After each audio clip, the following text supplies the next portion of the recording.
हमारा हमसाया चाइना, उसकी अभी आपने मिसाल भी दी। वो लोग जो हैं शुरू से ही बच्चे को उसके इंटरेस्ट के मुताबिक तालीम देते हैं। अगर एक बच्चा है और वो आर्ट्स पढ़ना चाहता है, हम उसको साइंस पढ़ाते हैं। अगर जो बच्चा साइंस पढ़ना चाहता है उसको हम कॉमर्स में ले जाते हैं।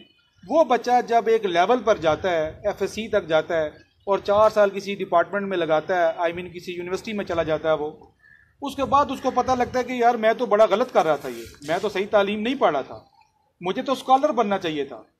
तो आप इसके बारे में क्या कहेंगे कि जो वालिदैन हैं वो बच्चों को ये जो आर्ट्स की तालीम है जिसमें स्कॉलर बना जाए, पॉलिटिशियंस बना जाए, टीचर की तरफ आए, इसकी तरफ लोगों का रुझान कम है और बजाय कि वो ये तालीम हासिल करें, क्योंकि ये आप देखें कि इसका डायरेक्ट माशरे से लिंक है। लेकिन बच्चों को साइंसिस पे ज़्यादा जोर दिया जा रहा है, लेकिन बच्चे साइंस पढ़ नहीं सकते हैं। तो इसका क्या हल है? आप क्या समझते हैं कि बच्चे का इंटरेस्ट भी देखना चाहिए या अपनी ख्वाहिशात का इजहार करना चाहिए वालिदैन को? बहुत अच्छा सवाल आपने किया है। लेकिन देखें, माँ बाप की तो ख्वाहिशात होती हैं कि वो मेरा बेटा अच्छी जगह पर चला जाए, सारा कुछ। हमने देखना है कि बच्चे की ज़हनी इस्तेदाद क्या है, उसकी ज़ाती इंटरेस्ट क्या है। एक तो उसका ये चेक करना है हमने, और उसके मुताबिक हो जाए। जैसे आपने कहा कि साइंस और आर्ट्स की बात है, ठीक है, हम दोनों को हम इनके मुखालिफ नहीं हैं, लेकिन आप देखें ना कि बच्चे को सिर्फ आप अब बेटा बेहतरीन वकील बनना चाहता है, आप उसे कहते हैं डॉक्टर बनो। वो बहुत बेहतरीन बिजनेसमैन बनना चाहता है, आप कहते हैं नहीं तुम मास्टर बन जाओ, टीचर बन जाओ।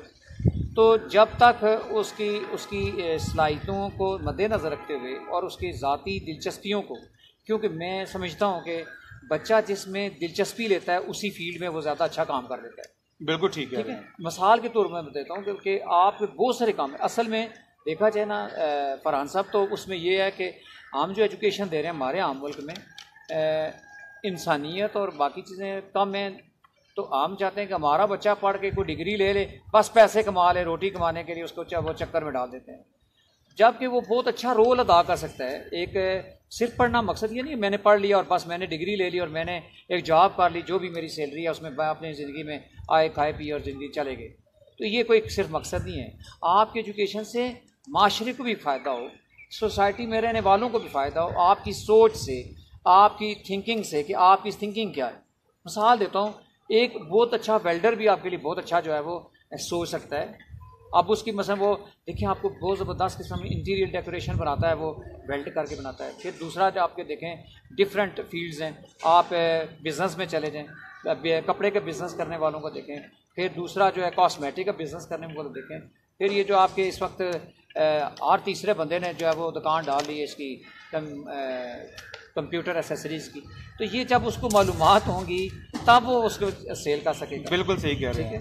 मिसाल के तौर पर अगर एक बंदे ने पढ़ने के बाद, मतलब आप यहाँ देखें, यहाँ लोग हादसाती तौर पर चीज़ों से चिमटे हुए हैं। जी, हादसाती तौर पर, सच्ची बात। जैसे अपने ही शोबा ले लेते हैं, तो मेरे बहुत से दोस्त हैं जो कुछ उनके साथ कुछ ऐसे वाक़यात हो गए कि वो आर्मी में जाना चाहते थे या किसी और फोर्स में जाना चाहते थे, तो वो उसमें नहीं जा सके, तो वो फिर इस शोबे में आ गए हादसाती तौर पे, जिस तरह आपने कहा। तो जो लोग हादसाती तौर पर किसी शोबे में आते हैं तो वो उस तरह ड्यूटीज़ परफॉर्म नहीं कर सकते जिस तरह की करनी चाहिए। तो बहुत अच्छी बात की है आपने। तो ये फरहान साहब ये बात सही है कि जब हम हादसाती तौर पर जब हम आएंगे, हमें चूँकि हमने पैसे कमाने के लिए हमारे यहाँ पढ़ाई की जाएगी, बच्चों को पैसे पढ़ लिख जाएगा बच्चा, अच्छी रोज़गार कमा लेगा, अच्छा अपना घर संभाल लेगा, ये यहाँ तक हमारी। यानी आप कहते हैं कि जो मॉरल्स हैं और एथिक्स हैं उस पर कोई ध्यान